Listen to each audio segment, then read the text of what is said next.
নমস্কার বন্ধুরা, MS family কিচেনে আপনাদের সবাইকে জানাই স্বাগত। আর বন্ধুরা, বাজারে এখন পাকা আম প্রচুর এসে গেছে। এবারে আজকের আমি বানাবো পাকা আমের শরবত। এই পাকা আমের শরবতটা বন্ধুরা আমি কেমন করে বানাই, ভিডিওটা আপনারা প্রথম থেকে লাস্ট পর্যন্ত দেখবেন। ভালো লাগলে শেয়ার, কমেন্ট, লাইক অবশ্যই করবেন। তাহলে চলুন বন্ধুরা, আমি পাকা আমের শরবতটা কেমন করে বানাই আপনাদেরকে দেখাই। আমের শরবত বানানোর জন্য এখানে আমি সাবু নিয়েছি 100 গ্রাম মতন।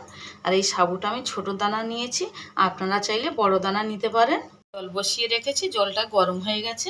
এবার আমি সাবুগুলো জলের মধ্যে দেব, দিয়ে আমি নেড়ে চেড়ে সাবুটা এরকম ভালো করে আমি সিদ্ধ করে নেব।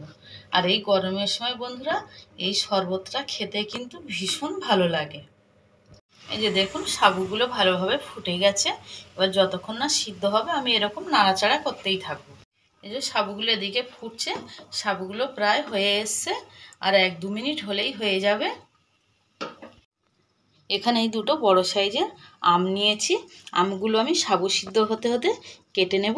প্রথমে আটার দিকটা আমি কেটে নিচ্ছি, নিয়ে এরকমভাবে আমি খোসাগুলো ছাড়িয়ে নেব। এরকমভাবে আমি সুন্দর করে ছাড়িয়ে নেব। আমগুলো আমি সুন্দরভাবে ছাড়িয়ে নিয়েছি। এবার আমগুলো আমি পিস পিস করে নেব।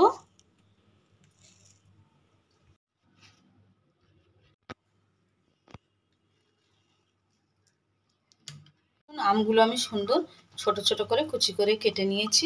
এই দেখুন, সাবুটা একদম সুন্দরভাবে জাল দেওয়া হয়ে গেছে। এবার আমি গ্যাসের ফ্লেমটা অফ করে দেব, দিয়ে সাবুটা ভালো করে আমি ধুতে থাকবো যতক্ষণ না এই সাবুর আঠাটা যায়। ধোয়াটা আপনাদেরকে আমি দেখাচ্ছি। এই দেখুন, এরকম হালকাভাবে নাড়াচাড়া করতে থাকবো, আর এরকম অল্প অল্প জল দিয়ে সাবুটা আমি ধুতে থাকবো। দেখুন, সাবুগুলো আমি ভালো করে জল দিয়ে একদম ধুয়ে নিয়েছি, আর জলও ঝরিয়ে নিয়েছি। একটা মিক্সিং জার নিয়েছি, জারের মধ্যে আমগুলো সব দিয়ে দেব। আমি দুধ জাল দিয়ে রেখে দিয়েছি, দুধটা ঠান্ডা করে রেখেছি। এবার এর মধ্যে কিছুটা পরিমাণে দুধ দেব, দিয়ে পেস্ট করব। এখানে আমি কিছুটা চিনি নিয়েছি। এবার আমটা প্রচুর মিষ্টি বলে ওই জন্য আমি এখানে কম চিনির পরিমাণ নিয়েছি। আপনারা চাইলে আখের গুড়ও নিতে পারেন, বাতাসাও নিতে পারেন, চিনিও নিতে পারেন। আমের মিষ্টিটা দেখেই তারপরে আপনারা মিষ্টিটা কম বেশি করবেন। এবার এটা ভালো করে পেস্ট করে নেব। এই যে দেখুন, আমটা পুরো পেস্ট করে নিয়েছি সুন্দর করে।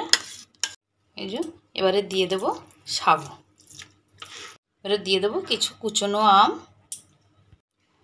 দিয়ে দেবো বরফ।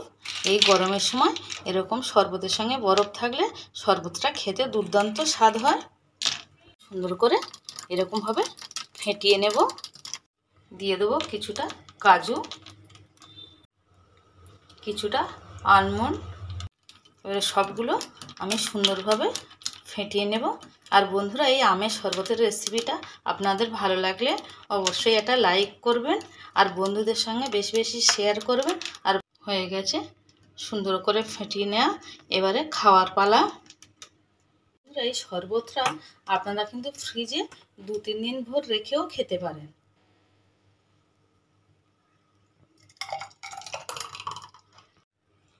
দেখুন বন্ধুরা, শরবতটা একদম পুরো কমপ্লিট হয়ে গেছে। বন্ধুরা, এই শরবতের রেসিপিটা আপনাদের কেমন লাগলো আমাকে কমেন্ট করে জানাবেন। আর যারা আমার চ্যানেলে নতুন বন্ধুরা আছেন, যারা আমার চ্যানেলটাকে এখনও সাবস্ক্রাইব করেননি, তারা অবশ্যই আমার চ্যানেলটাকে সাবস্ক্রাইব করবেন, করে আমার পাশে থাকার অনুরোধ রইল। হয়ে গেছে বন্ধুরা এই গরমের মধ্যে অসাধারণ একটা আমের শরবত। আর ভিডিওটা প্রথম থেকে লাস্ট পর্যন্ত দেখার জন্য আপনাদের অসংখ্য ধন্যবাদ।